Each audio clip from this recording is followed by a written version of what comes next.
me in reciting the Pledge of Allegiance. I pledge allegiance to the flag of the United States of America and to the republic for which it stands, one nation, under God, indivisible, with liberty and justice for all. We'll begin by reviewing the draft minutes of our previous meeting. We'll note that there were two.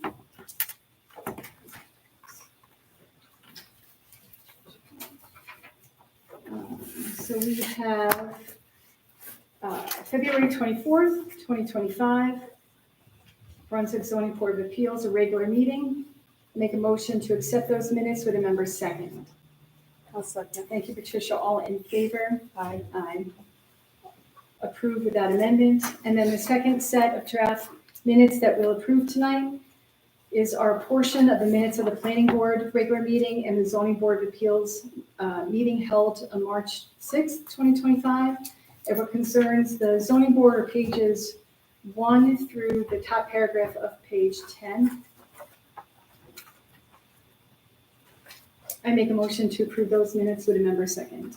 I'll second. Thank you. All in favor? Aye. Thank you. Approved without amendment. We'll review the agenda for tonight's meeting as posted on the town website. For the Zoning Board of Appeals regular meeting, April 21st, 2025, 6 p.m. We have 727 through 737 Hoosick Road, followed by 557 through 561 Hoosick Road.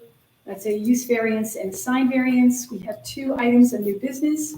Number 1, 13 Heather Ridge Road, area variance, followed by number 8 Clinton Avenue and area variance.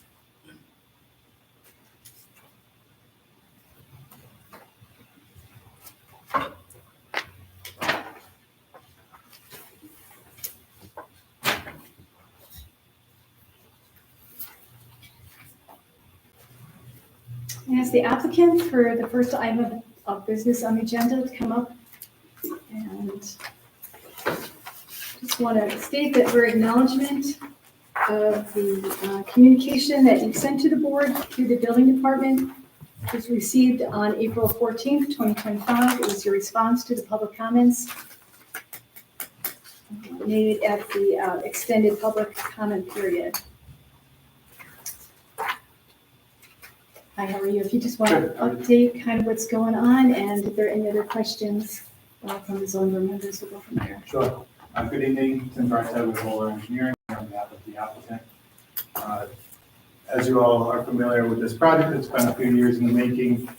We worked extensively with the town, New York State DOT, county, to get to a point where the planning board was comfortable with issuing a neg deck on secret. Since we passed through the secret process with the planning board, we held a joint public hearing with the planning board and this board. That was carried on to 2 meetings. We responded in writing to both of those comments received at those 2 public hearings in support of our application. The majority of those comments really boiled down to a lot of traffic concerns, especially along Mohawk. I do just want to remind the board, we're discussing tonight the area variances, the 8 area variances that we submitted that are really unrelated to traffic concerns. The planning board took a really hard look at the traffic concerns and partnered with New York State DOT, County Highway. We conducted multiple iterations of traffic studies. The town hired a third-party traffic engineer to review it, all to get to a consensus of the required off-site mitigation that is moving forward as part of this project. That put the planning board at a comfort level to issue a negative declaration of secret. Our overall variances tonight were outlined in our amended application. In that application, there was a narrative on January 8th summarizing the variances. If it would be helpful, I can certainly point out those variances on the plan to see if there's any specific comments from this board, if you think that would be helpful, or I'll turn it over just to Q&A. Yeah, sure. So let's review the 8 variances, like Okay. where they are and what they pertain to. Great. So variance number 1, 2, and 3 are all related to the proposed canopy of the quick check fuel service station. So, variance 1, the code has a stipulation that no accessory structures are to be larger than 1,500 square feet. This canopy and a small little shed in the back of the site next to the trash facility equate to approximately 4,500 square feet or 4,560 square feet, requiring first variance. Variance number 2, accessory structures are not allowed to project closer to the fronting road than the building. You can see right here, this is the front corner of the canopy. It's about 10 feet or so closer to the road than the building. The majority of the canopy is off to the side, but there is a small projection in the front requiring variance number 2. Number 3, accessory structures have a 75-foot setback from Hoosick Road. We're proposing 56.5 feet, requiring the third variance. So the first 3 are related to the gas canopy. Variance 4, the code stipulates a maximum building height of 30 feet. The quick check facility has I'll call it a tower element in the front facade of the elevation. So a small portion of that corner extends up to 32 feet, requiring a minor relief of 2 feet from the height. 5 is related to the trash enclosure. Situated in the back of the site, we tried to position the trash enclosure as far away from the road frontage as possible. Accessory structures have a 25-foot side yard setback. As part of this project, we're actually subdividing these 2 lots and creating this middle lot line. That in turn puts a 25-foot setback on this internal lot line, requiring the variance for the trash enclosures that's within the 25 feet. Number 6, parking is required to be 20 feet from a residential property line. This neighbor here in our back is residential. This parking space here is located approximately 13 feet from the property line, or 20 feet is proposed. We have submitted with our application a letter from the neighbor accepting and supporting our project. That's this neighbor here. Variance 7, 25-foot rear accessory setback. So again, just like the side setback, we also have a rear setback required for this trash enclosure. That is located approximately 3 feet from the property line, whereas 25 feet is proposed. And lastly, fuel dispensers are required to be 50 feet from a property line. This side yard setback here, the positioning of this side yard property line dictates a 50-foot setback there, where 45 feet is proposed. So the creation of this property line here adds that 50-foot requirement. Those are the 8 variances. I can certainly answer any questions the board may have.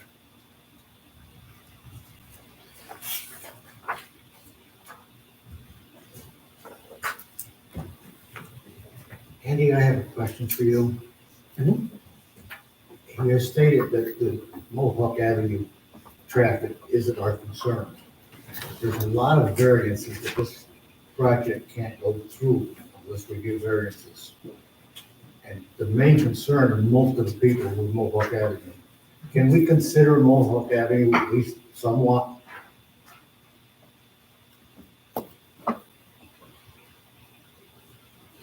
So what I would say, John, is that the applicant's not incorrect.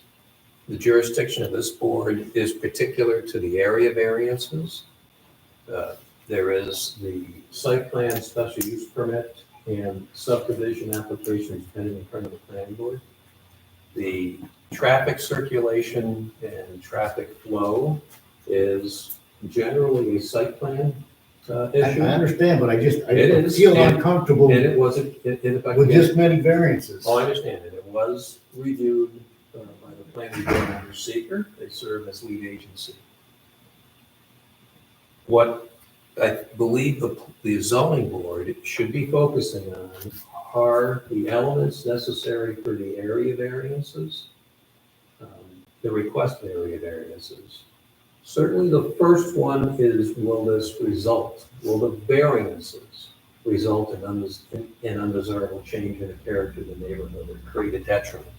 But again, your jurisdiction is with respect to the area variances. The planning board's jurisdiction under site plan regulations deals with the traffic flow. And I understand there may be a certain comfort level associated with traffic concerns, but you should be looking at those impacts associated, those facts associated with the area variances as reviewed by the applicant.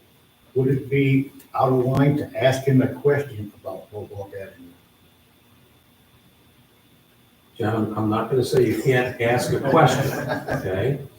What I'm saying is, in your deliberations on whether to grant with conditions or deny the variances, you should be focusing on those factors that are relevant, and when you do your balancing test, you look to those factors. See, my problem is, I think I have a solution for Mohawk Avenue, and I don't know how to bring it up.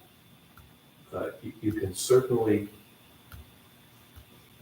if you feel there's a option on the comments concerning Mohawk Avenue, then you may want to let the building department know, who in turn can review that with the planning board as part of site plan review. If you feel it's relevant to one of the factors under your I area would say one variance, of the factors, but the conglomeration of all the factors, I think it's relevant. It's just so many things that they want, Mhm. and if it's gonna cause harm to the neighborhood, Well, one thing the board should be looking at is, are the impacts associated with the requested variances potentially causing an impact or harm to the adjacent property owners of the surrounding neighborhood? If yes, that would be relevant. If you're looking at general traffic concerns, as I said, that's generally a site plan review issue within the jurisdiction of the planning board. Doesn't mean they would not be unaddressed by the town. They may be appropriately addressed through the planning board as part of their site plan.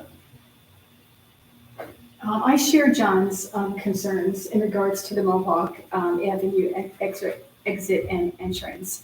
And while the zoning board does not have jurisdiction on traffic, as he so accurately described, Mr. Gilchrist, we do have to address one of the elements in regards to an undesirable change in the character of the neighborhood. Mhm. So, right, so looking at these 8 variances together, it's kind of like the chicken and the egg.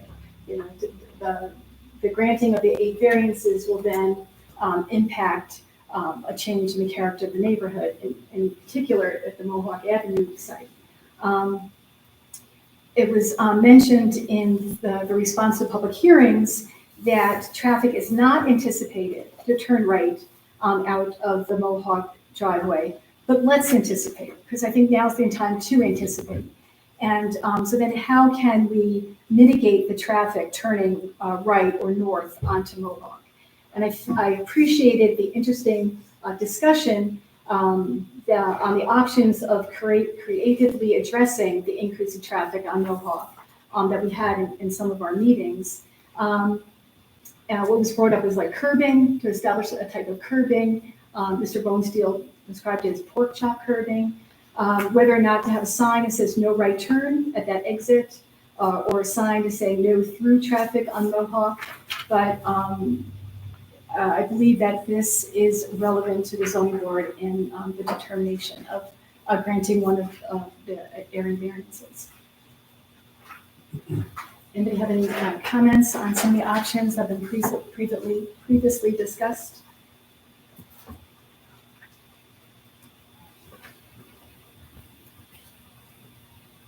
well, right or wrong, I'm gonna throw my idea out. I assume you want a second exit for emergency and for safety, right? As does the fire department. What if you put a gate going across the exit that the fire department can get through if they need to? If there's some kind of thing, I don't know what it is, that the fire department has access to open the gate when they need to. Your customers don't really need to use Mohawk. Only for emergencies is what it's needed for. A long time ago, the zoning board had a problem on McChesney Avenue behind Rensselaer Honda. and there was a driveway going out, and people were using it so they could avoid Route 7. And somebody came up with a solution, I don't know who it was 30 years ago. They had some kind of, just like two pipes swinging across, with some kind of lock that the fire department could open it whenever they wanted, or an emergency, they could actually drive through it. Would something like that be feasible to block off Mohawk Avenue except for emergencies? Yeah, it's a good idea to throw in the hat of ideas. We did actually discuss that with ClickCheck and potential users about closing the drive-through and making accessible. And no, that's not something they'd be interested in.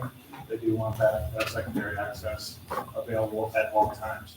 And I will say that the concern through all the comments that we've heard isn't necessarily this, right? This is an easy right in, right out movement. It's really the lefts out that cause a delay.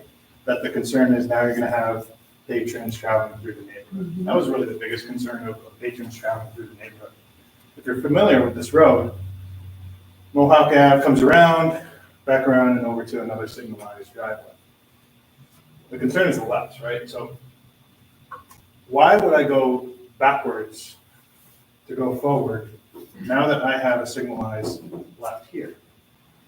This is such a shorter distance that I would come to this signal, not travel backwards over here, but the convenience factors, folks are now gonna come into our site to use that left turn.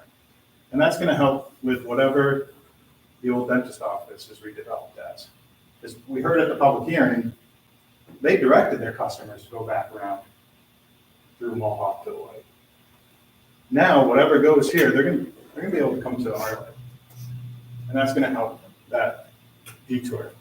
It's not an easy road to navigate. It's really steep, uphill. It's not a convenience. So we're not too worried about guests going there. We are willing to grow signage here if the board felt that was appropriate to restrict the right out movements, force everybody left. If this board wanted to make a recommendation back to the planning board, we could certainly discuss it with them.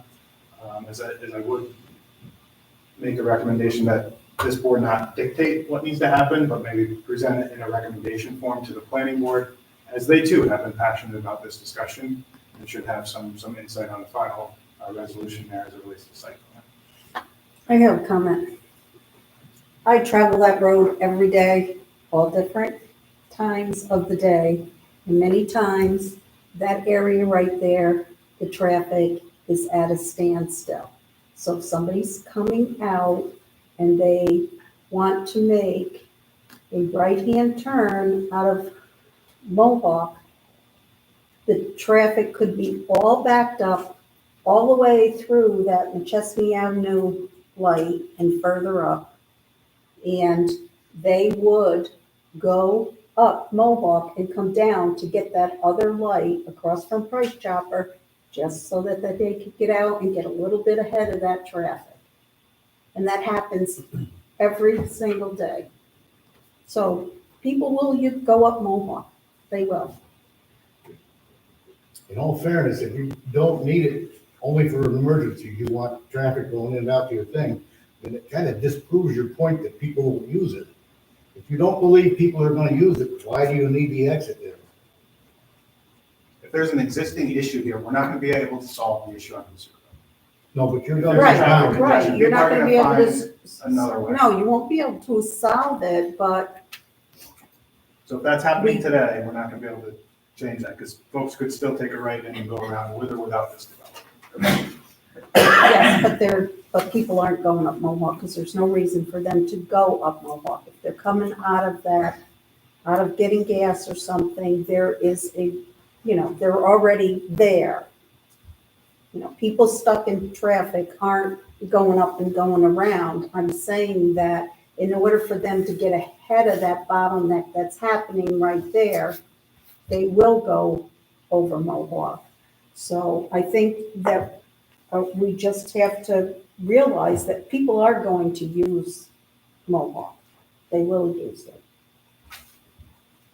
And so while the zoning board cannot dictate what can happen, especially in regards to the planning board, we do have at our advantage the tool of conditions. So if something were to be, a variance were to be granted, we could place conditions on that. So just to keep that in mind.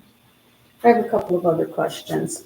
For the setbacks for where the trash is number 7, what is going up there to put a barrier up there? Yeah, so it is a masonry enclosure, and then followed by some grading, so it would be like a 3-foot berm with this landscape row that's going into help buffer the neighboring residents, and then these existing mature trees are being kept. And then what about in the front where you're, for number 3? Where the canopy is closer to Hoosick Road. Accessory structures have a 75-foot front yard setback. The canopy is proposed at 56.5 feet. So what's going up in front along Hoosick there? So along Hoosick, there's going to be a retaining wall right here. And then what we've added since we were last before this board is this shrubbery row along that face of that retaining wall.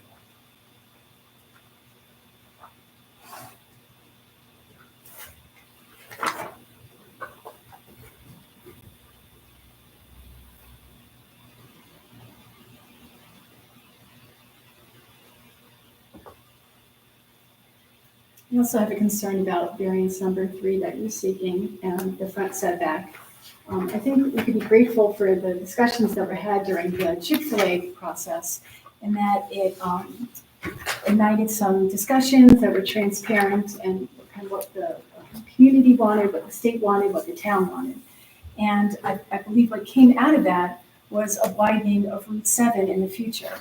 And I think that part of the zoning board's concern is to help alleviate to help alleviate the traffic by that widening.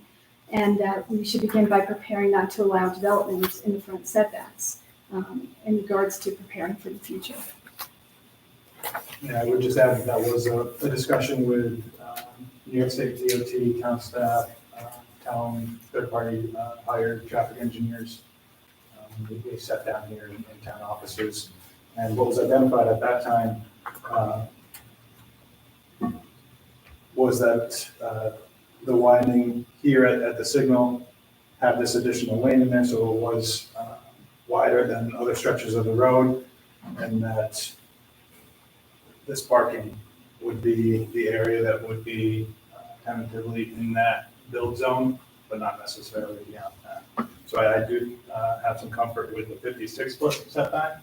At Chick-fil-A, it was proposed at 13 feet, so that was a little bit different discussion because the Chick-fil-A drive-through was much closer to the road, where now we have parking in that area, not necessarily the structure of the canopy itself. So that went from 13 feet to 56 feet. But that's the only spot that they have parking.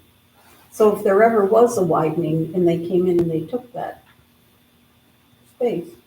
Oh, yeah, you'd have an issue this whole corridor, right? So we can't plan perfectly for that scenario, but that's what's out in front now and not necessarily structure. But yeah, all the neighboring businesses would be impacted by that. The fuel for the fuel dispensers, where is that stored? The fuel, Underground? yeah. See this 8 right here? That's the petroleum tank mat. So it's underground tanks.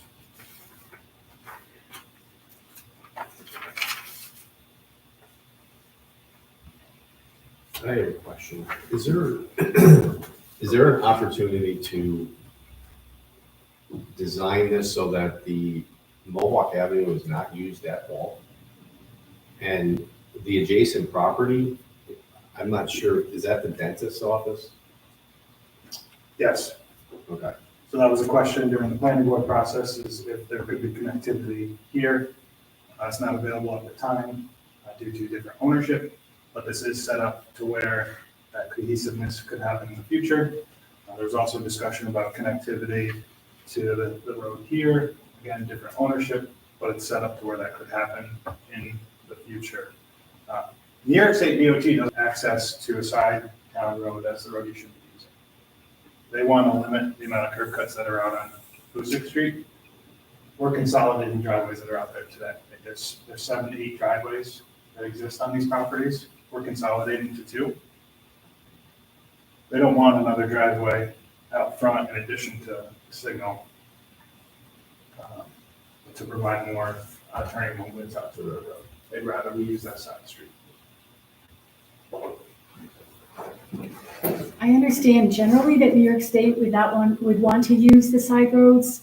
But I think looking at this in particular, on Mohawk, it's almost like a blind turn to the west, up towards the top. And just the shoulders of the road, I don't know if it would support the extra traffic. So I understand that maybe generally they would want to use that, but in particular this site, I don't think this is a good candidate for that. So we've met with DOT for almost 3 years now. Mhm. The town hired a professional traffic engineering firm to peer review this project. We hired our own traffic engineer to review this project. We've created 5, 6 plus different traffic studies. We've analyzed intersections all the way down to Ward Ave. This has been years in the making to get everybody comfortable from a traffic perspective here. This board let the planning board be lead agency during secret review where the focus was traffic. The planning board's made a determination with input from this board on the potential traffic impacts due to this project. That secret document was adopted. I feel like we're taking a step back here and going back to a discussion that was already had extensively on this project. I understand traffic's a sensitive subject.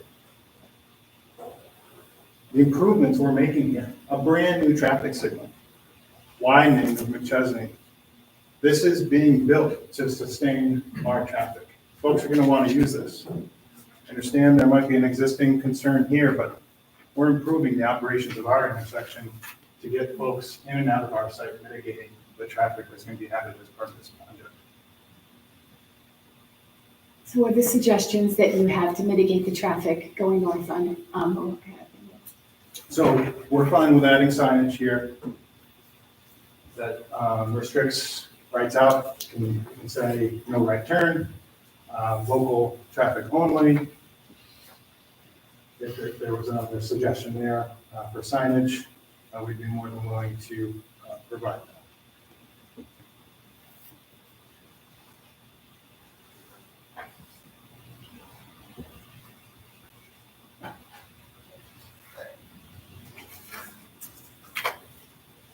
So again, in addressing one of the elements that the zoning board of appeals considers during the deliberation period would be the undesirable, would this result in undesirable change in the character of the neighborhood? It brings up the concern of the condition of the road. We can look at right now, what is the condition of Mohawk Avenue, and then like post demolition, post construction, what does it look like? And then to ask the sewer owners to perhaps help the town maintain that road. That could be in form of a condition, perhaps.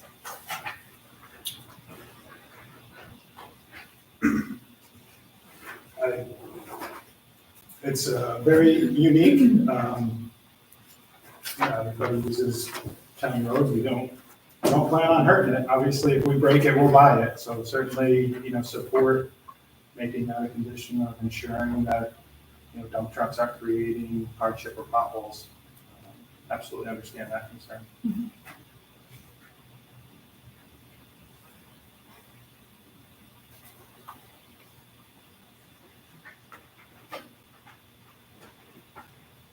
Will the traffic light on McChesney Ave and Hoosick the work be completed there before you start construction on the site? No, it'll not before construction. Construction's, they have demo parts now, they're starting the demolition, Right, I've seen that. and then we'll progress construction. New York State DOT will dictate kind of the schedule for the signal and offsite improvements. That is expected to go hand in hand with the onsite construction.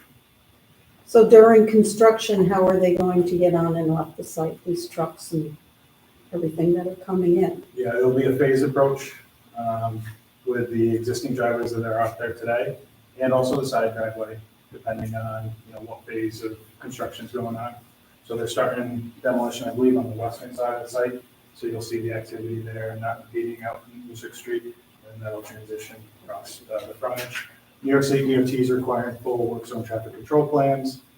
It's restricted hours, restricted holidays, restricted peak hours, again, to offsite the temporary construction impacts of traffic too. So you're referring to, when you say it's side, you're referring to Mohawk Avenue? Mohawk. That's where we're starting. What's the projected length of construction? Hopefully this season. So It's from start to finish. 6 to 8 months. 6 to 8 months.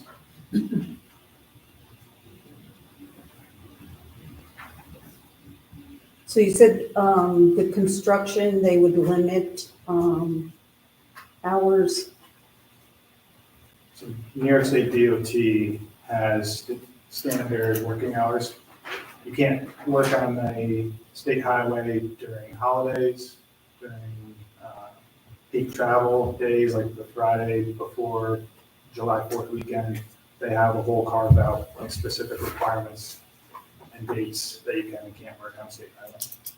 No, that's gonna be for the construction, what will be the hours that they will be on site doing the construction? It varies, the work with the building department on that. So an application says 6 a.m. to 8 p.m. 8 p.m., I take some issue with that. That seems very late. 6 a.m. seems early in the morning too, did you there with And trucks and I believe in the application that was 7 days a week.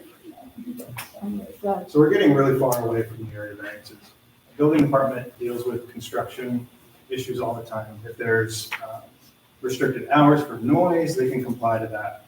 Just stopping some guy from putting in outlets in a restaurant at 6 in the morning is, sometimes you can do that without affecting any of your neighbors. So I know the applicant is local, he's experienced with building permits and processes.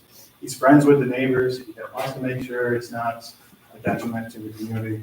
So I know he's going to work closely with the building department to make sure there's no interruption on concerns like that. That's good to know, thank you.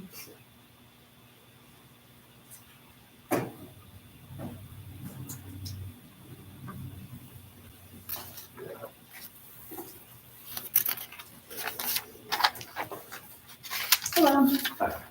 Jared George, Marie Hughes. So we're here again, we totally understand the concern about the fear of extra traffic coming out of the property on Mohawk and through the neighborhood. If it helps with this board, we will agree to do curving a left out only onto Mohawk. But we've had discussions, and it could affect the neighbors who may want to use this new facility, may want to get gas, may want to get the food, the fresh food they'd order, be the patrons of Chipotle, of the businesses who are going to come through the light, come out to Mohawk and can't go up Mohawk to their property, which is fine. I'm just want to put it out there, but we will agree to do a left out curve. Force everyone left on Mohawk. So earlier, it was something that Quick Check wanted, so you can speak for Quick Check? Yes, I can. If you would like to make that a condition, In the past, that's how the zoning board has done it, yeah, right. So- That could be part of the Yeah. conditions. so I just want to Yeah, thank offer you. that. Okay, thank you.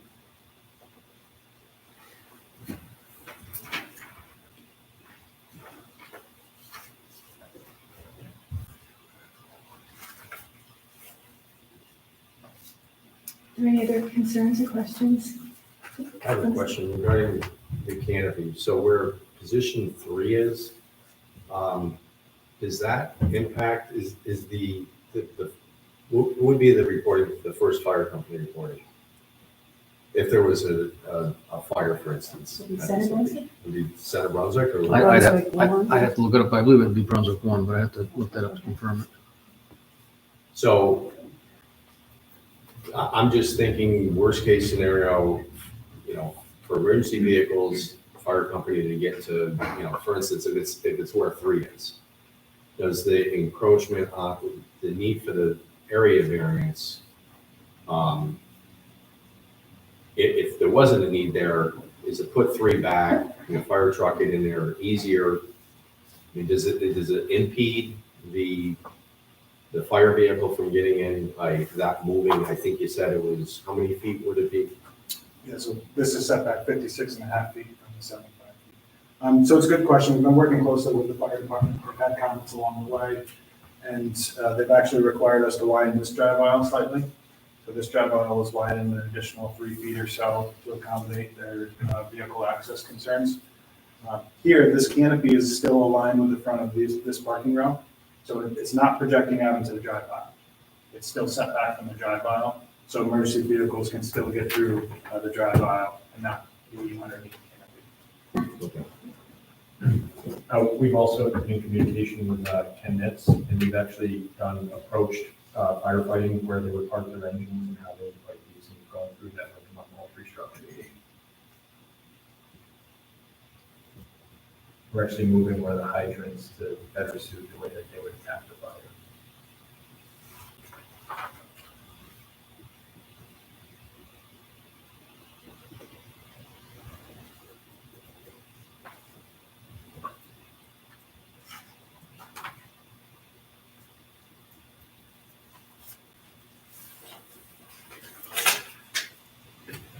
So if there are no other questions or concerns at this time, we can look at how we want to handle all 8 variances. We could handle them individually, we can handle them as a group. We could kind of put them together in regards to like the trash enclosure. Do you have any thoughts on how you'd like to proceed? I think they have to be handled on its own. They're all separate. Okay. Mhm. Thank you. Any thoughts on that, Patricia? I would agree with that. Okay. So at one point, they did, the planning board did ask if the canopy over the gas stations, if that could be reduced, or the number of pumps could be reduced. And what was the response to that? Yeah, QuickCheck was not willing to reduce the number of fuel dispensers to be competitive in the market.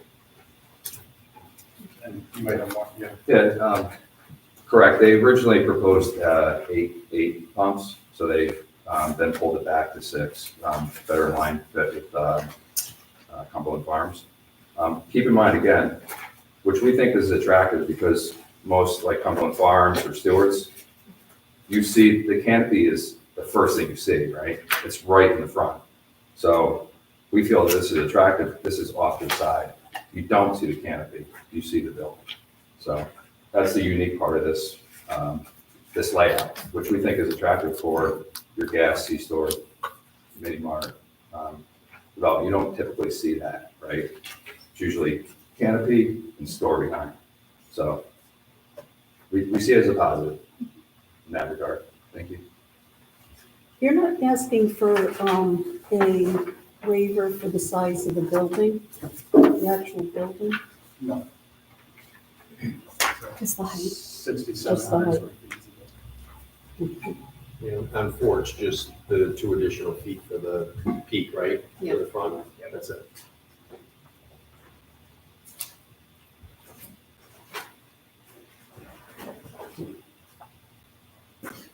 Yeah, that's just the elevations, brick facade, and what they do nicely for these canopies is they've got the brick columns. They wrap the columns in brick, so it's not just the metal.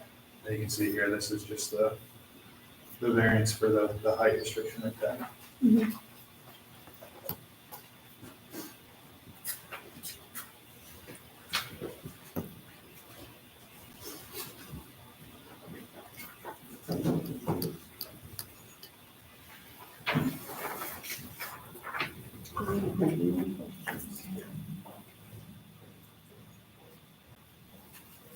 Just to move along a little bit. So this is a non-residential seeker review process.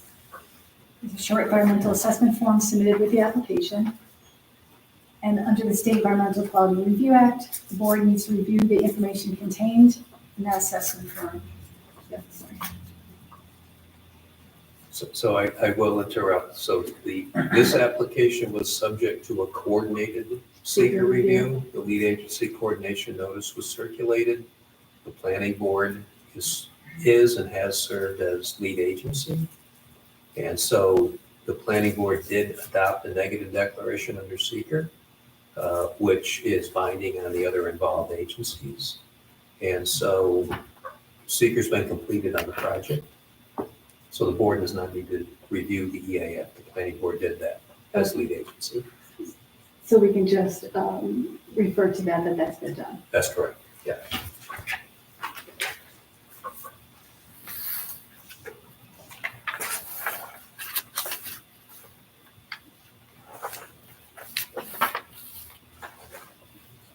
And we'll just note that the discussions that we've been having will create a record for the basis of our decision.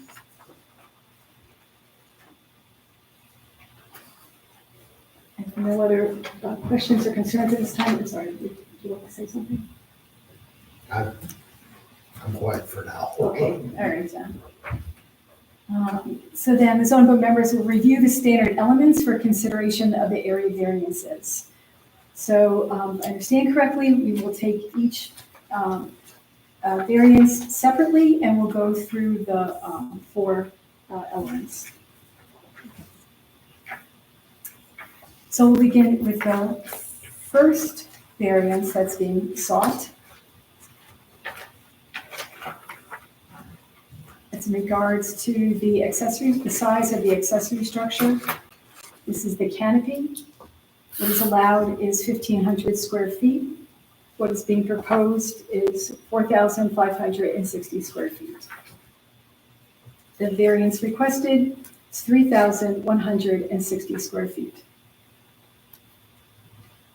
And we'll just note for the record that also includes 100 square feet for the storage shed Thank you. combined with the accessory structure size.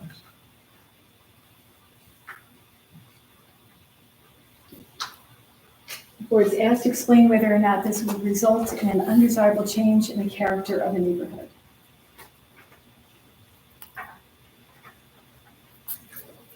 You can sit down if you want. We'll bring you up for the quick questions. Thanks.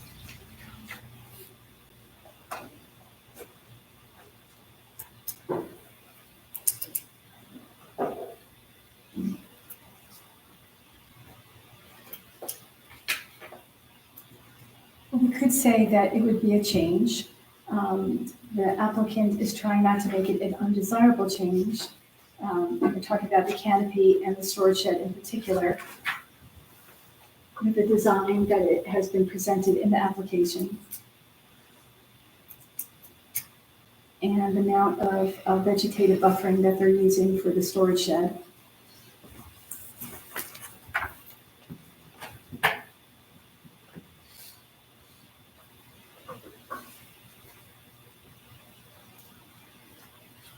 And the board is asked to explain if there be a feasible alternative available for the applicant to pursue other than the requested area variance.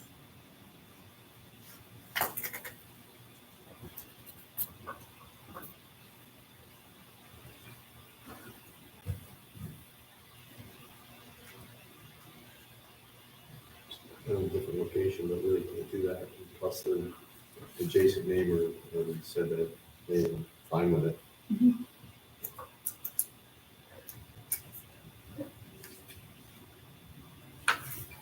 And they're asked to explain whether or not there'd be an adverse effect on the physical or environmental conditions in the neighborhood by granting this area variance.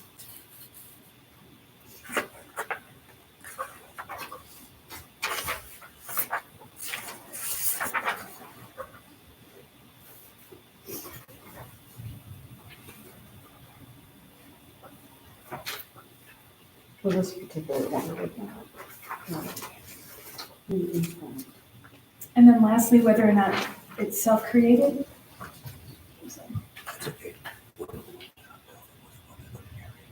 Substantial. Thank you. We're asked to explain whether or not the requested area variance is substantial. We'll note again, what is being allowed, what is allowed is 1,500 square feet. What is being proposed is 4,560 square feet. The variance requested, the square footage of 3,160 square feet.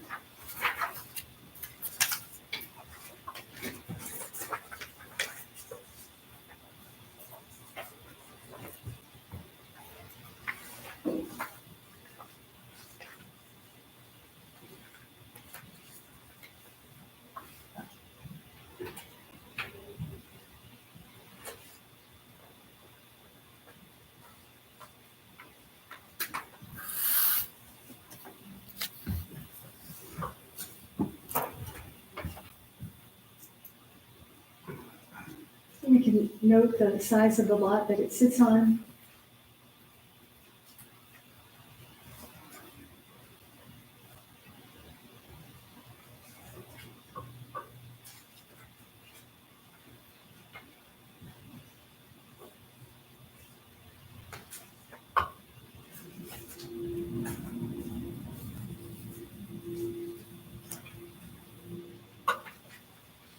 And then lastly, whether or not this is self-created.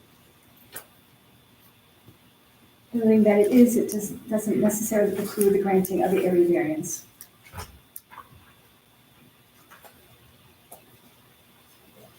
Sure, it's self-created.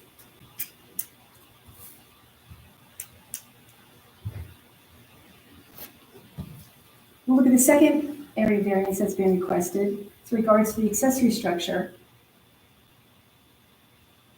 which projects closer to the front setback than the principal building. And this is regards to the fuel canopy.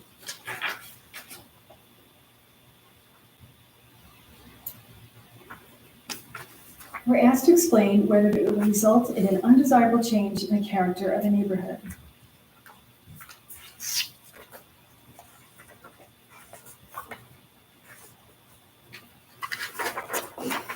Okay, can I ask a question? Certainly. So on the drawing surrounding the building 4, what is the light gray? Is that,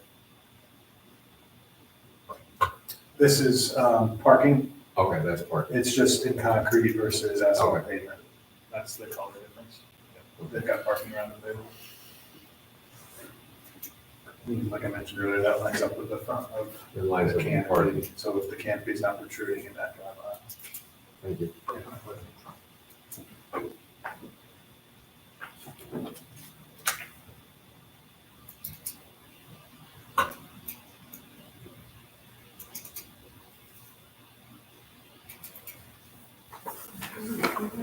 And I guess we could, for the reasons that were stated for the first variance, we kind of carry over to regards to the canopy for this request.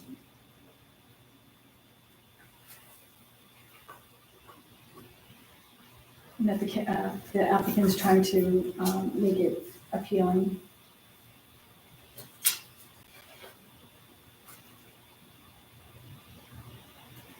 The board is asked to explain whether a feasible alternative is available.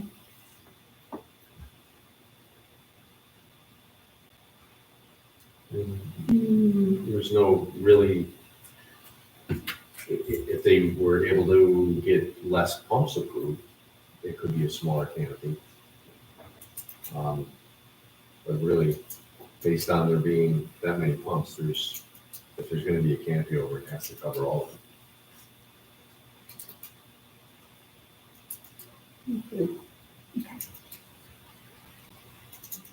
And then whether or not this variance is substantial. there's no dimensions here, there's no actual value for the dimensions, it's just one in front of the other.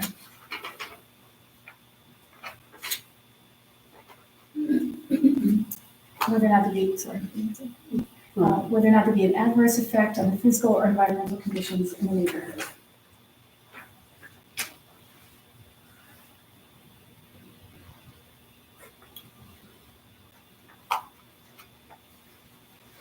I would say, no.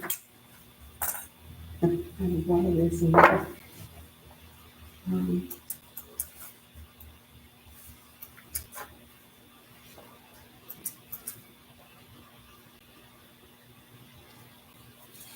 It won't have any environmental impact on the neighborhood. To have the canopy sitting a little bit closer to Hoosick Road. Now we're asked whether or not this is substantial. I'm sorry, we did that, I'm sorry, self-created. Again, yes. Whether they're asking for it. More points. And the third variance is in regards to the accessory structure in the front setback. They're asking a relief of 18.5 feet.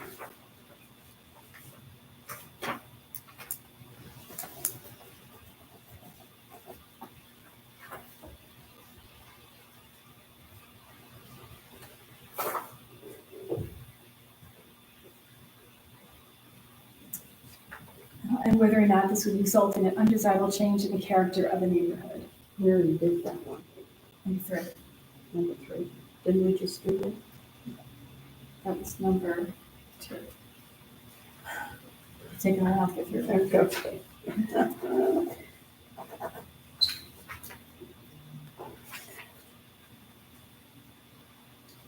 So Pat, the earlier one was the law requirement that the accessory structure cannot be in Projecting, front of right, the front of the correct. building line. correct. This variance speaks This one to is to the setback. the setback, but I still would have the same comment for this one No, and the previous one. no, So understood.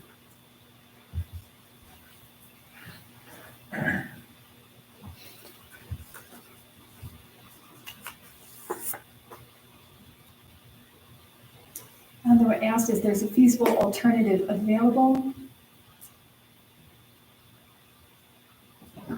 And the only alternative available would be for them to reduce the number of pumps.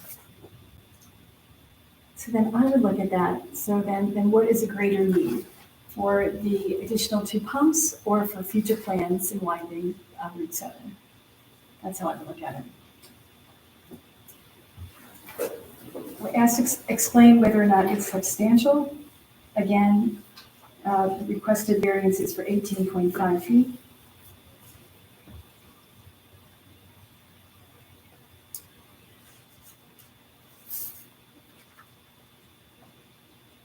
That's not substantial.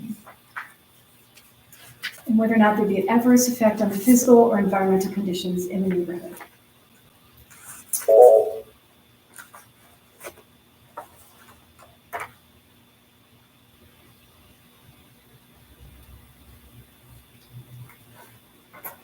So some of those factors could potentially be traffic, drainage, dust, noise, odor, impact on emergency services, among others.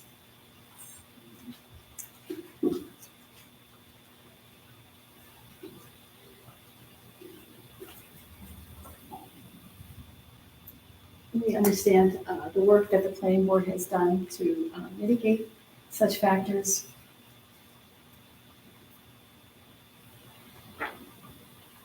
And then lastly, whether or not it's self-created. And yes, of course. The fourth variance that's being sought is that the maximum building height. What is allowed is 30 feet, what is being proposed is 32 with a 2-foot variance. Board's asked to explain whether this will result in an undesirable change in the character of the neighborhood. Adding 2 feet to the building will not have a detriment, will not change the character of the neighborhood. If the building's already, the building's being built and it's gonna be 2 feet higher, it won't have an impact. And we're asked to explain whether a feasible alternative is available. I have a question. Certainly. Um, The applicant? Gentlemen, yeah. Yep. Gentlemen, I have a question. So this variance it's for 2 feet, and it looks to be it's just for where that Q is on the logo? Yep. Is that something, I mean, is that non-negotiable with them? Does that have to be there? Yes, this is their corporate identity, trademark, their tower here, so it's 2 feet here, this on this section. Okay. 2 feet there. I also want to, a lot of like the neighborhood character, but I think what we also need to remember is the commercial district, this commercial district extends 500 feet off Hoosick Street, well past our property. The properties behind us are zoned commercial. So it's not that it's just residential, just because of residential homes now, but the commercial zone is 500 feet. And Tim, what are we, how deep are a lot? 150, Randy? Yeah, Yeah, I can appreciate what you're saying, but the so, reason why it keeps getting brought up is because it's one of the, it's part of the profile for the, right. Right, but, so there can be commercial development that comes before the board behind us, several parcels behind us, and it's likely that will happen eventually, so just need to keep that in consideration. Right, and we also consider that even though we do realize that that is commercial. Yeah. There are still residential homes Right. that are right there in that area, and we Yeah. have to take that into consideration. What the impact is going, they are the neighborhood, whether or not it's zoned commercial or not. Completely agree. That's why we reached out to, a neighbor behind us, who gave us the letter of recommendation, who was right abutting us, and we addressed we went above and beyond the trash enclosure to do, the brick veneer around it as well, with the additional landscaping, berm, and fencing. So, yeah, because generally you could bring the trash barrel up front, we could get out of that situation, but I don't think, that's really not the best place to have a trash barrel along Hoosick either. So that's why we went to the neighbor and said, are you against this? And said yes, and, we did extra, details and design for it, so. Thank you.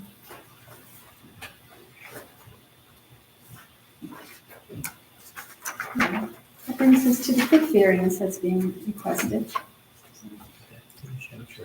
For the fourth one, and then yours. Yes, I've created it. Yes, it is.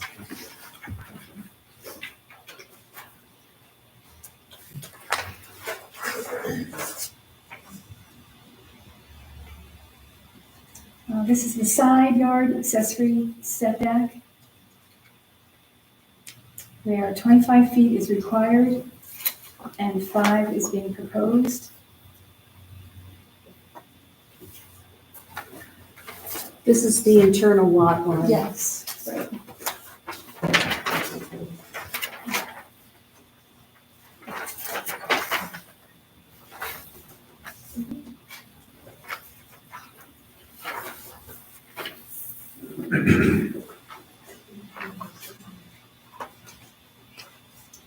So I asked whether or not this will result in an undesirable change in the character of the neighborhood. The trustee noted that it is from the eternal lot line that been established to divide this property into 2 lots.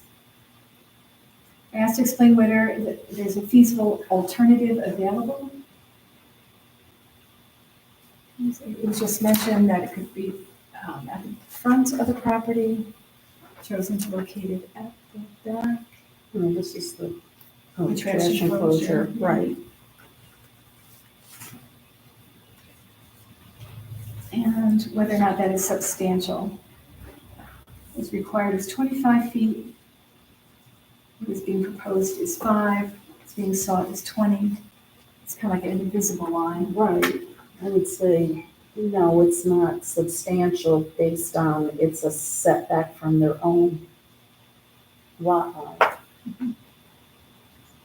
The board is asked to explain whether or not there be any adverse effects on the physical or environmental conditions in the neighborhood as a result of variance. No. It's an internal lot line. And then whether or not it's self-created. Yes. Number 6 is parking within 20 feet from the residential property line. What's being requested is 12.9. The relief sought is 7.1 feet.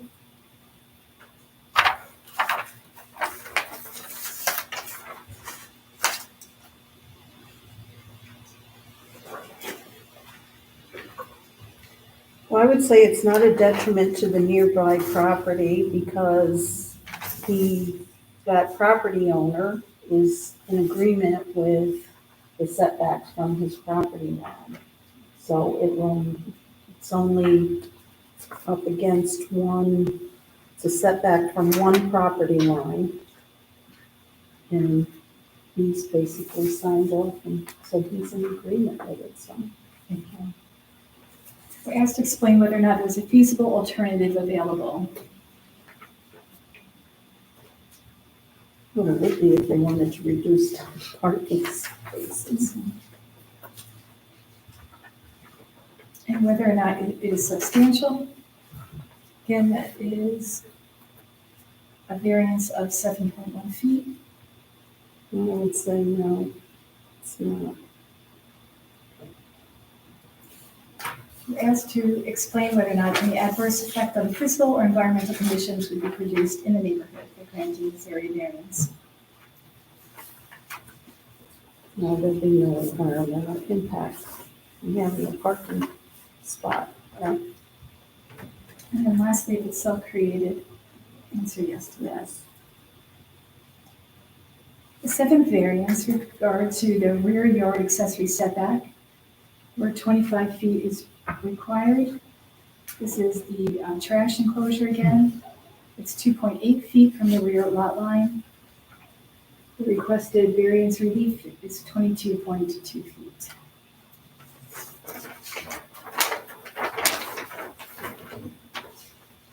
Again, that's a setback from one lot line and that the neighbor is in agreement with the project and the setbacks that are being proposed. Thank you. And then we're going to answer yes, that is self-created. And then the last, number 8, variance to consider is the 50-foot fuel dispenser in the property line setback. This is a side lot line. Again, it's that eternal imaginary line in between the two lots. 50 feet is required. 45 feet is being proposed with a 5-foot relief. Will this result in any undesirable change in character of the neighborhood?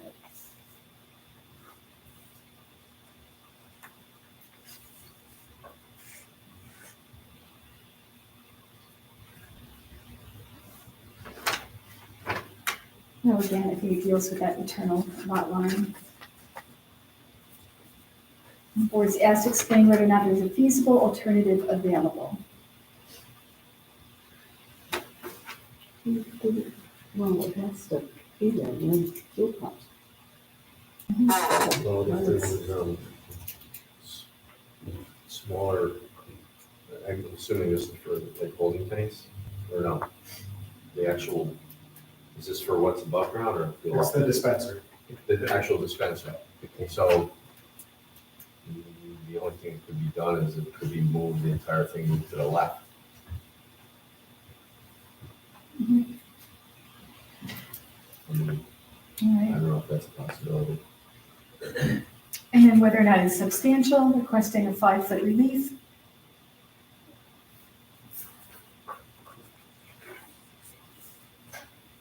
I Oh, it's from their internal lot line, right?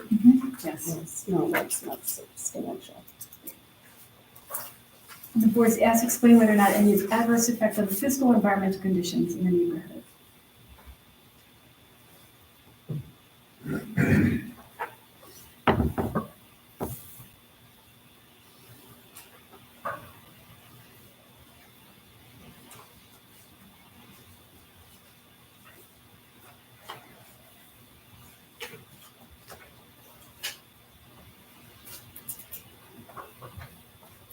So similar, I think, to the canopy, would answer no to that. And then yes to the subcrete.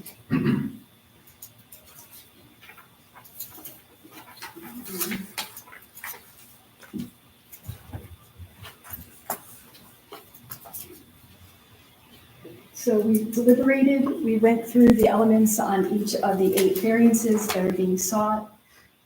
In the discussion that we had tonight, we had a lot of ideas that could be considered conditions, and we're familiar to conditions. We do conditions all the time, whether or not is to put in some sort of vegetative screening to create a buffer between 2 neighbors.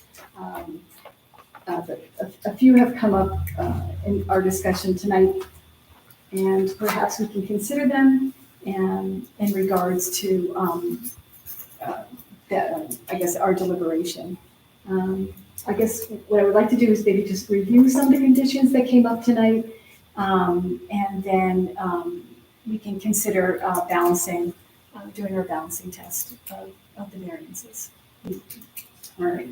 So what I heard coming up was like the construction hours, and that should be perhaps the building department be very reasonable on the hours of construction, noting that in the application, it did say that it would begin at 6 a.m. and end at 8 p.m., which was just way too late. And that was 7 days a week.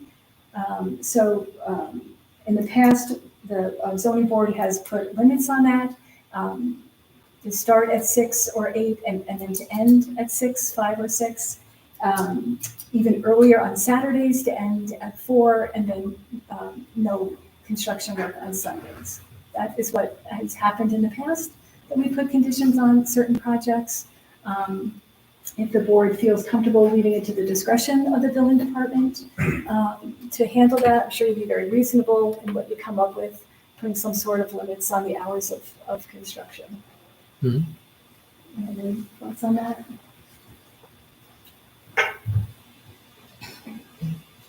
That type of condition is very tough for real-world scenarios. Construction always comes up to last-minute deadlines, to where you're working in a building, you gotta deliver by a certain date to open, or the asphalt plant's closing ahead of time. So if the board does consider a very strict condition like that, please allow a carve out where the applicant could work with the building department on something in that what if scenario. And again, all construction is not intrusive.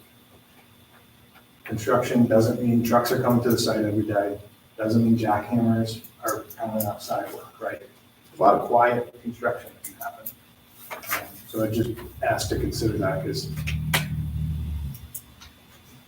this planning process is hard, but construction is hard. With timelines, deliverables, there's a lot that has to be worked around logistics. So thank you for that consideration. Sure, yeah, right. So I guess, so where the zoning board is coming from, the elements that you've seen us deliberate about, so like the noise and the odor, and that's what we're talking about. So, right, so the electrician who wants to go in and put in an outlet, right, I don't think we've talked about any of those things.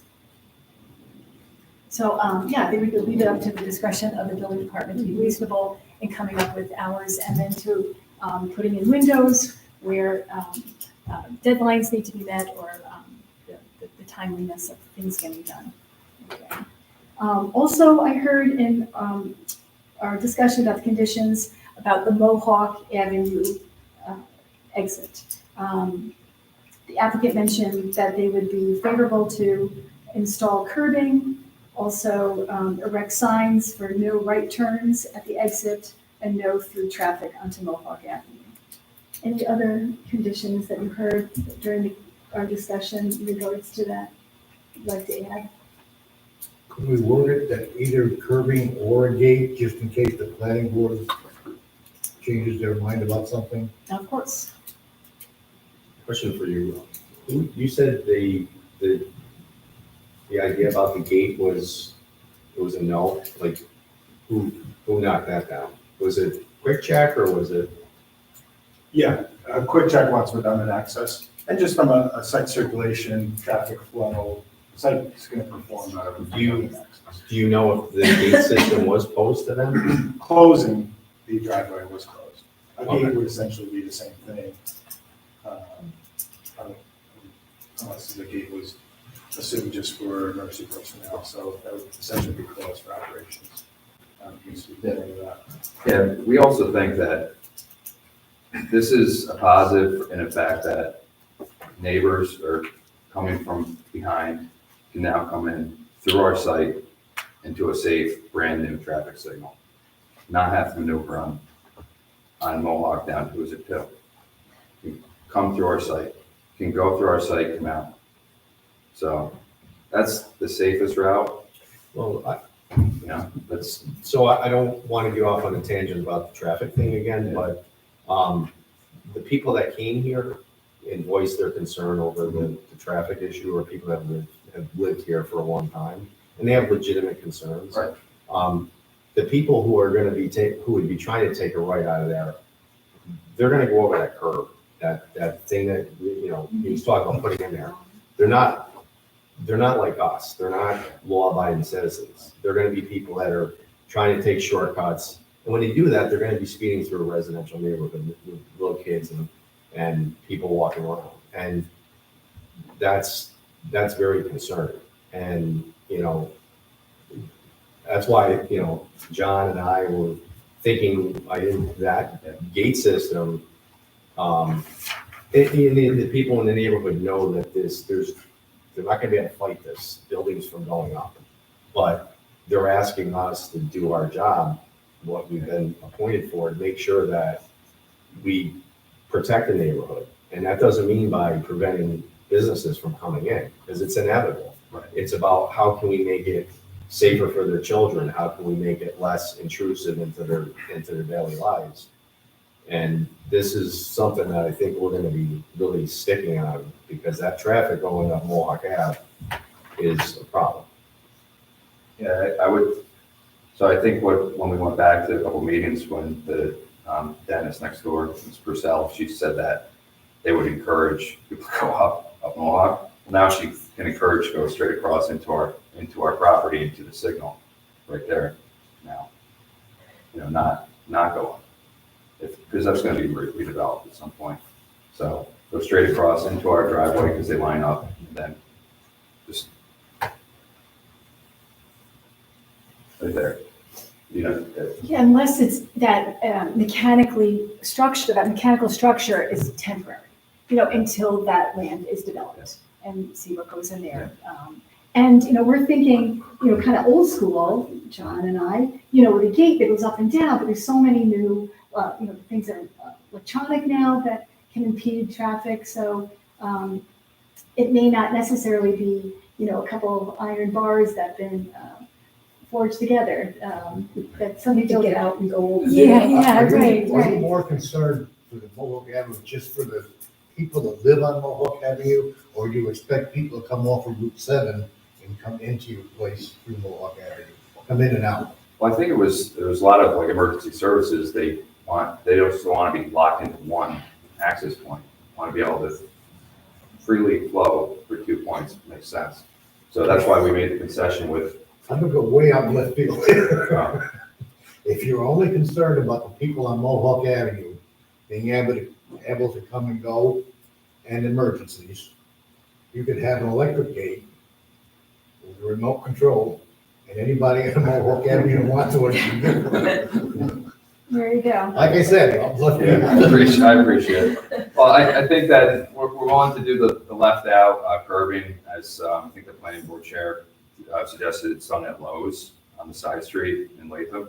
I got a picture of it. Yes, Yeah, I have a yes. picture. So we're willing to do that on top of signage, on top of, and then, let's just face it, reality is, I mean, yeah, knuckleheads every day that don't, that's just life, right? I mean, we all see it every day. I mean, it's policing, that's enforcement. So, yeah, we're willing to do the left curb, signage, and, that's what we're willing to do. And if you want to make that a talking point, for the planning board about, a different type of gate or something like that, then, yeah, that's fine. Would you be willing to make a concession that in a year, if there's a lot of problems and the neighbors can document a lot of problems with people using Mohawk Avenue, that you would close that entrance off?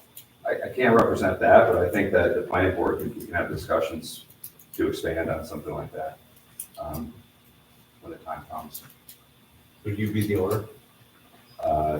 Well, we're the owners of the I property. was gonna say, you guys can make it happen. Of the property, yeah. So happy to discuss that, like, as a condition, to talk about that further with planning board, about other alternatives, but, the planning board was, they mentioned the left out curbing too. So, but we feel that a lot of people are gonna go through our site to get to the new signal, because it's gonna be nice, and it's gonna be improvement to, who's it? We don't want additional cut through, because that's liability too, but we understand that that's realistic life, like, it'll happen. I mean, it's gonna be a controlled new intersection in White and McChesney, brand new, and again, just, or here. I've been on this board for almost 30 years, Yeah. and I've seen a lot of recommendations by DOT Yeah. that aren't right. Yeah, Well, the only problem with Chesney right now is, it's not that it isn't wide enough, it's that the light there Yeah. lets like 2 cars through. yeah, and there's gonna be new, with the brand new infrastructure, brand new signal, there's gonna be new timing, right? And that's the purpose of the road widening that we're doing. Yeah. So now it's 2 lanes getting out in a cycle, not just one, so it's not, for example, 2 cars, then it'll be 4 cars in a cycle. So that's gonna be an improvement for operations out there. But if the recommendation wants to include an idea of a gate, that's fine, we can discuss it with the planning board and our traffic consultant.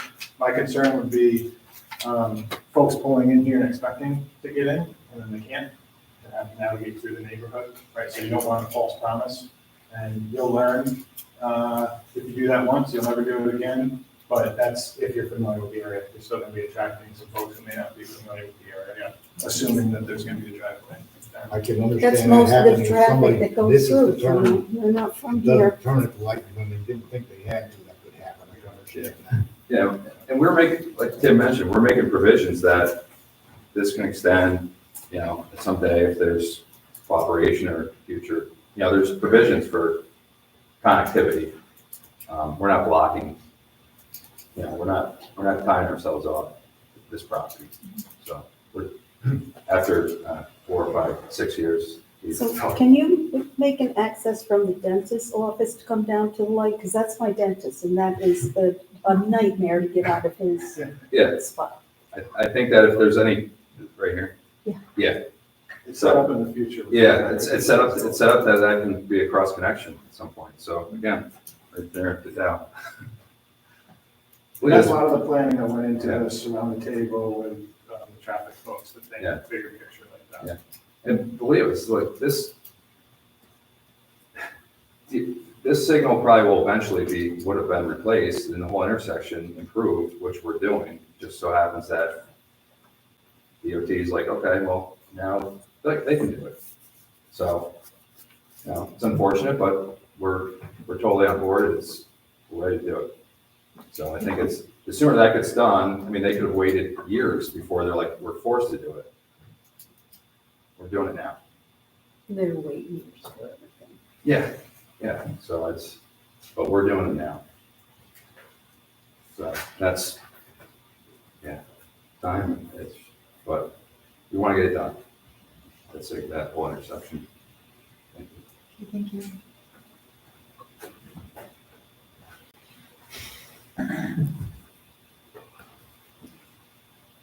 And then I guess it would maybe not necessarily make a recommendation, but, well, probably not a condition, but a recommendation to the building department to document the condition of the road of Mohawk Avenue prior to the demolition and construction, and to evaluate if there's been any changes to its integrity post-construction. Okay. Any other conditions that came up during our discussion that was not listed?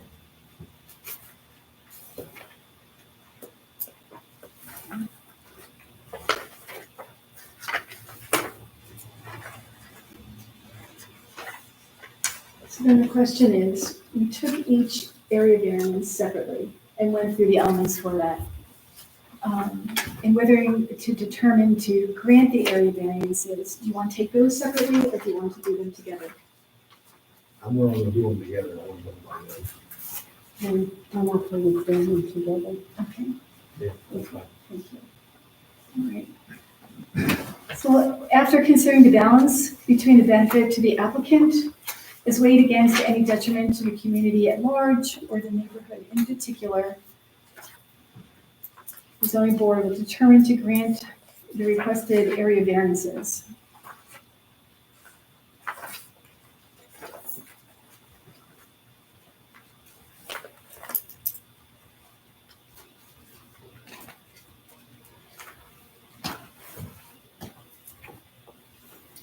Do you need a motion? I do. All right, I'll make a motion that we grant the 8 area variances requested. Would a member second? You just reviewed proposed conditions. Are there any conditions or recommendations attached to your motion? What do we want to do? Do we want to put the condition of those signs? I would think that would be a good condition. That would be very reasonable. With the condition that there'll be a sign that says no right turn, local traffic only, coming out of the Mohawk Avenue exit. And we want to do the possibility of the Curbing was brought up. and the possibility of curbing so that a right turn could not be made out of Mohawk Avenue. And would you fashion that as a recommendation for the planning board to consider the curbing? Or is that a condition to your variance?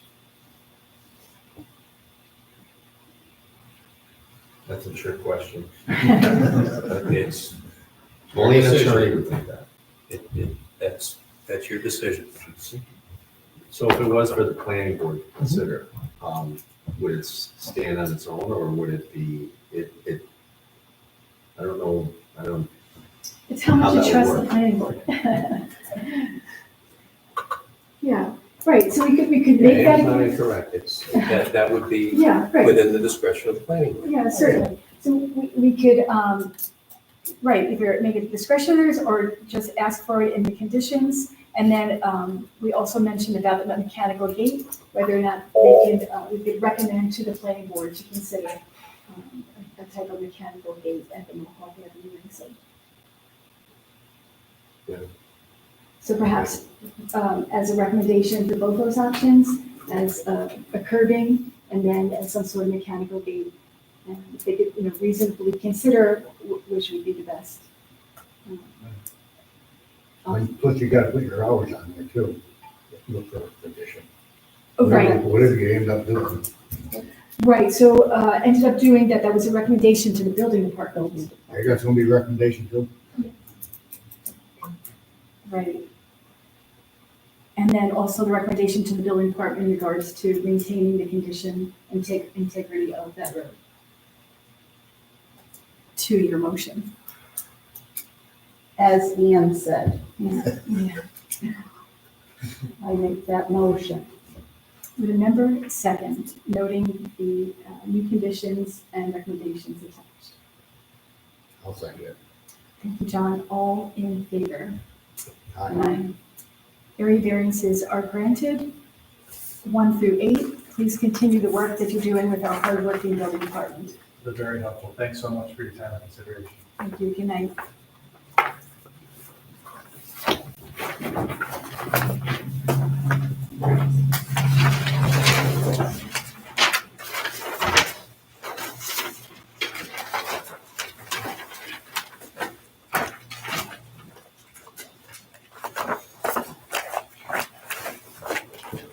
Next, our agenda is 557 through 561 Hoosick Road. This is a use variance and a sign variance.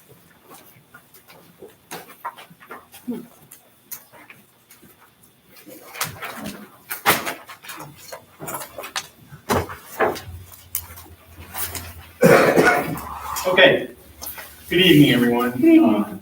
Anyone who doesn't know me, my name is Brian Folker, licensed land surveyor, and I am going to be working with Dan Levesque on his proposed sign project. I literally had this thrown in my lap Friday at noon time, and so I don't have a lot of new information to share with you tonight with regard to this, but would like to use this time if I could, and I apologize for being, let's say, unprepared, but I would like to get the board's position as to where we're at with this and what is needed. Because in talking with Mr. Levesque, take his word for what it is, but I would like to hear right from the board exactly where we are and where we need to go as part of getting this approved. I can help you with that. So he gave me a copy of an application that was handed in. Right. Um, Submitted on March 26, 2025. mhm. He also gave me some renderings.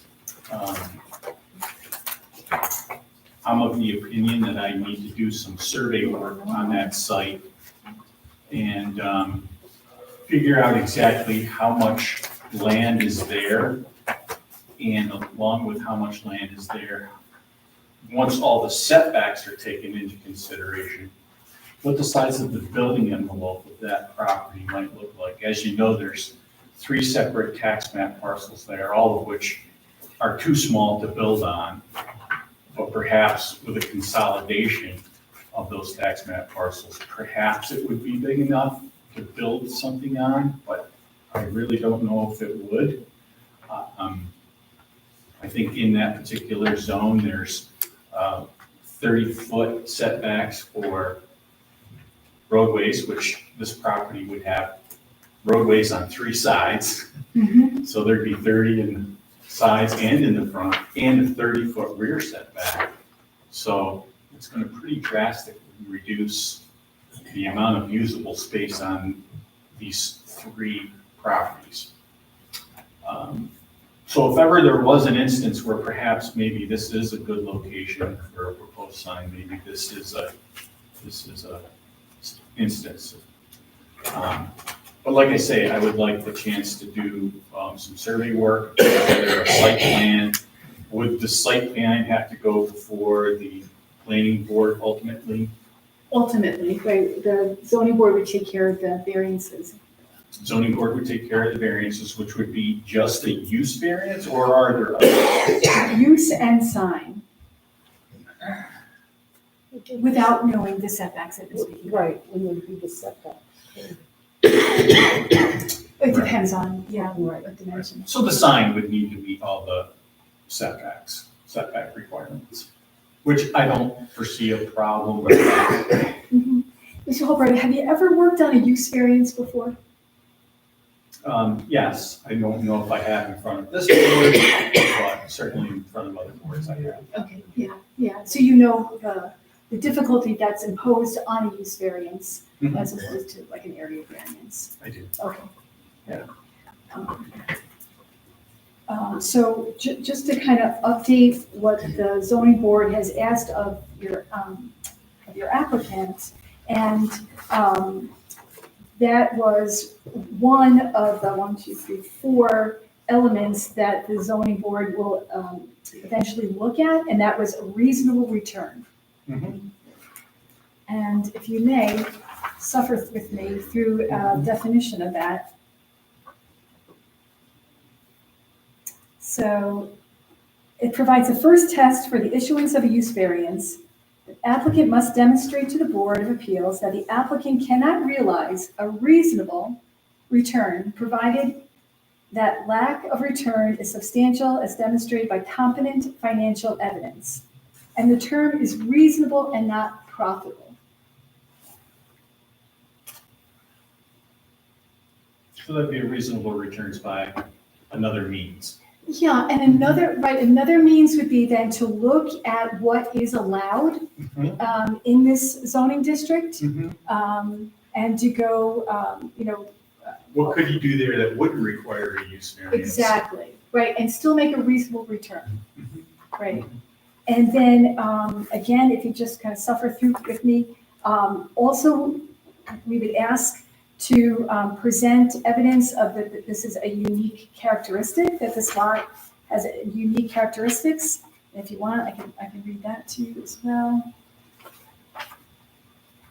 Is that somewhere I can find right in the zoning regulations? I believe that the building department has access to this. That they share that with you. And look at the essential character of the neighborhood, and then whether or not was it a self-created hardship, That's always a question. right? And I find that really interesting. If you want to jump there real quick with me.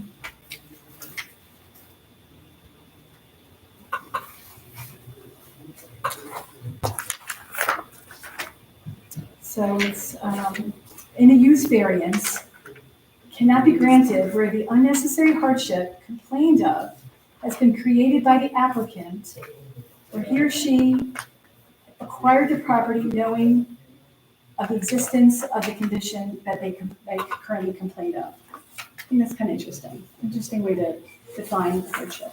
Right.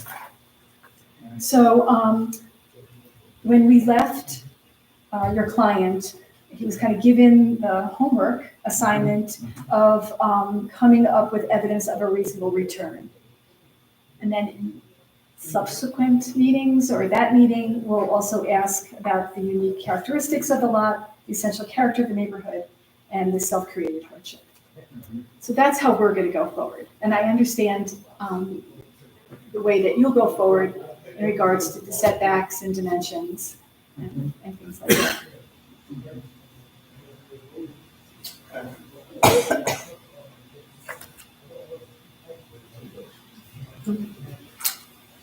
Yeah, so that's kind of footprint of how we'll proceed. Okay. Any other questions for us? No. Again, I thank you for your time, I Of just course. want to be sure I'm getting off on the right foot here. Yeah, and in general, as the chair said, the two variances are, one, simply the use itself, whether that should be allowable there through a use variance, because it's currently not allowed under the code. And then secondly, under the sign law, there would be a variance needed there. Kevin, correct me if I'm wrong, both in terms of size, as well as the fact that this is a proposed sign that would advertise for businesses which are not located on that site, which is a requirement in the sign law. The sign law says that The you can have a signage, sign for a business that's on the property. that's Right. correct. Well, it doesn't say it expressly, it's kind of viewed as like no off-site signs, like no billboards. That's generally how it's Yeah. reviewed. That's within the sign law, and then there's some size issues in the sign law. Correct. But then in the zoning law, the table of uses, this kind of use is not an allowable use Sure. within that zoning district.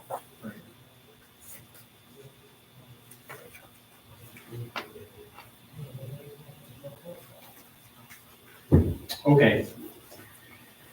Alrighty, I'll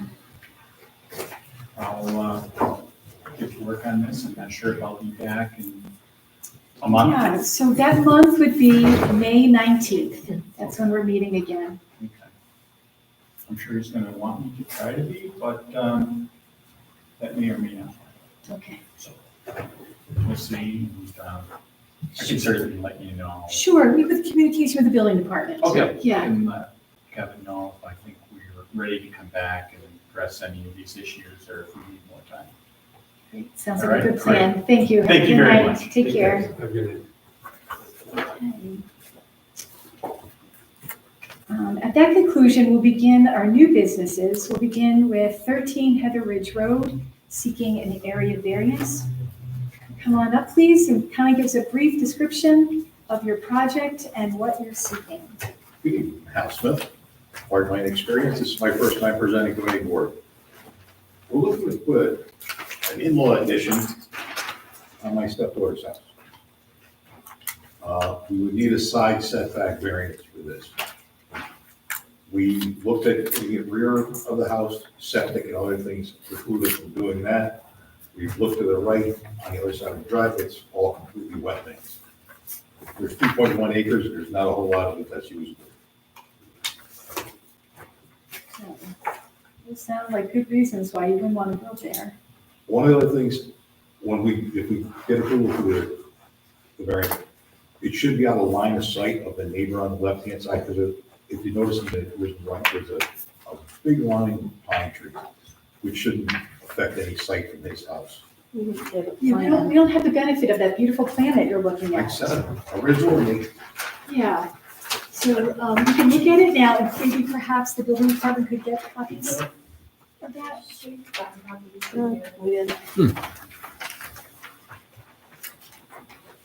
I've got a little Oh, okay. right at the back.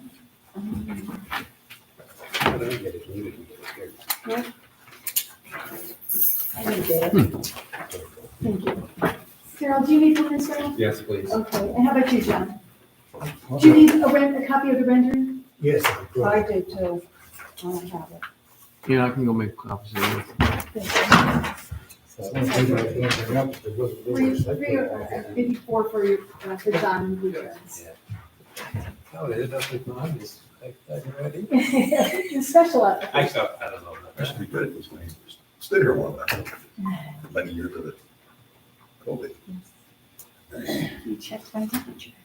Oh, that's right. That's why you look familiar. You can do that or the wanted poster in the book. But go ahead, yeah, you can continue, just, so can everyone see this for now, just, so it's a left side setback. It's the setback on this side here, it's our sword, our 25. Right, this, right, This is a driveway, this is completely wetland. But this is Mark Pinello's house, which you really can't see, because these pine trees are at least 1 feet. are there dimensions on that, Yes, it's, particular? the addition would be 23 feet wide by 38 feet long.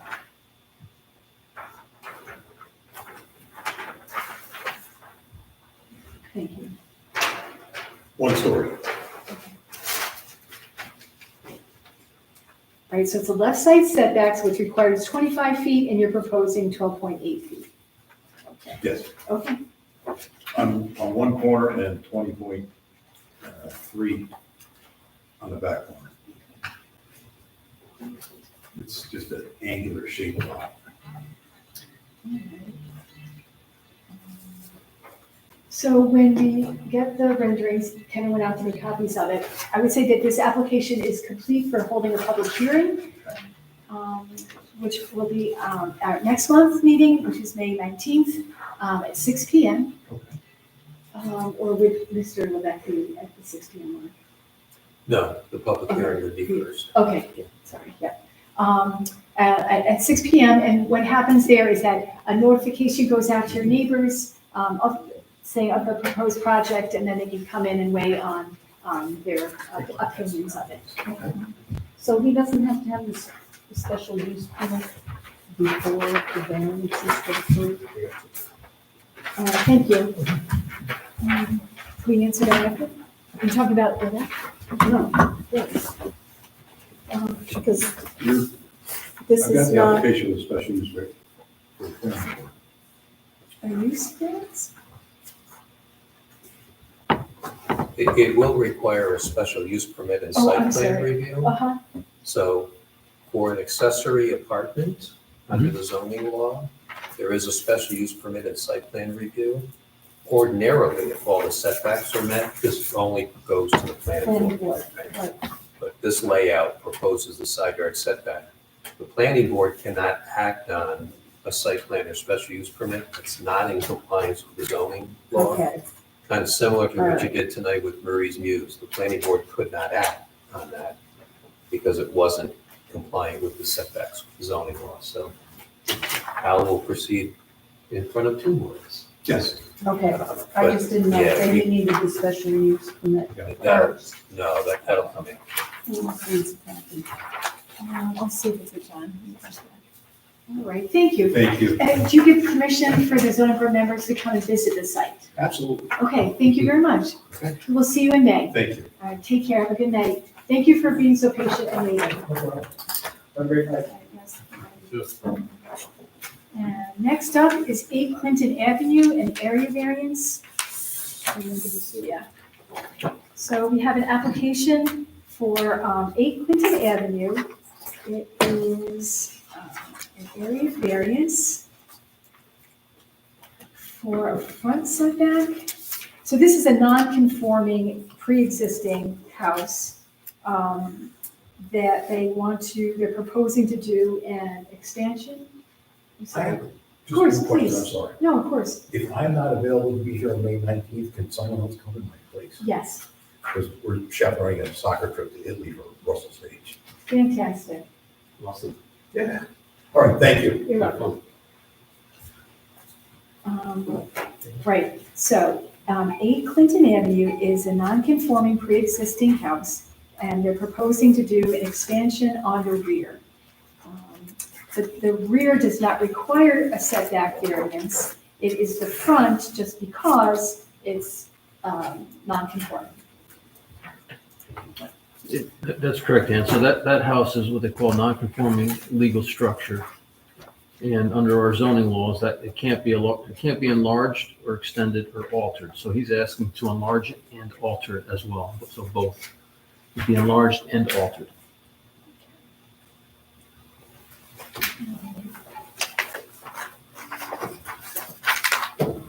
Kevin, I was going to ask the applicant if they could describe the materials and the colors that they're going to intend on using for the outside of the addition.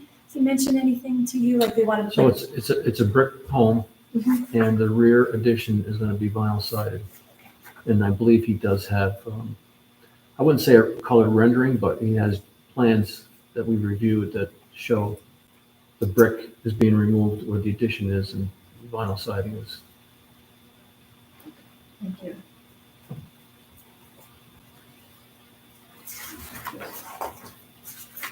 And then also, just to kind of clarify, in the value chart, the required and the proposed.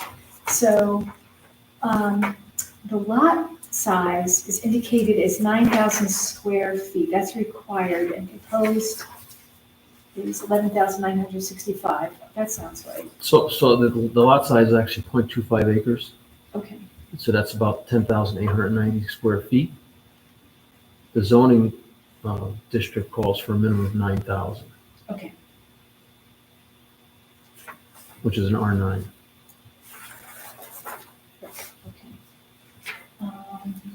So just to confirm then, front setback required is 30, what's being proposed is 19 because it's pre-existing non-conforming. Correct. Okay.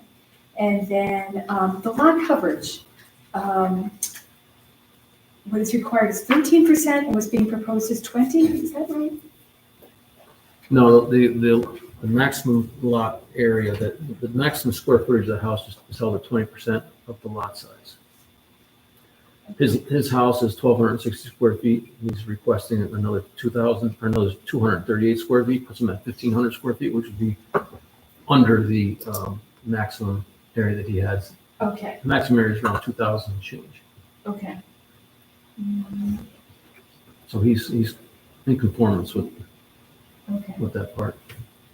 So if we were to correct the application, Could you kind of give me your numbers again of what is required and what he's proposing, so I can just make that correction? His existing home is 1,260 square feet.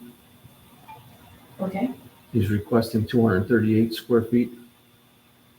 It puts him at 1,498 square feet. okay, And the max that he can have is 2,178 square feet. okay, thank you.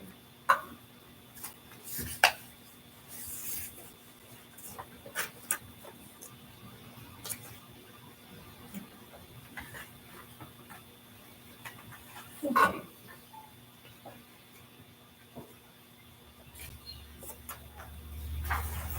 All right, good. So again, this application is very well done. Thank you, building department. Looks complete for holding a public hearing, which will happen on May 19th at 6:15. Could the building department pass that along to the applicant? Okay, thank you. And then also if we can have permission to visit the site? Yeah, if we'll consent to that. Yes, Okay. I'll need contact with him on that. Okay, thank you, Wendy. Any other questions on any of those two applications or any new business? Otherwise, I make a motion to adjourn tonight's meeting with a member second. Thank you, Patricia. All in favor? Aye. Thank you. Good night.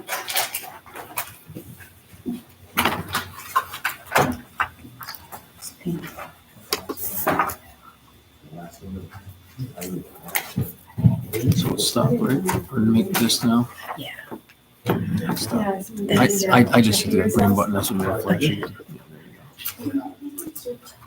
Yeah. And then make this. They're doing the demolition on the house. She had that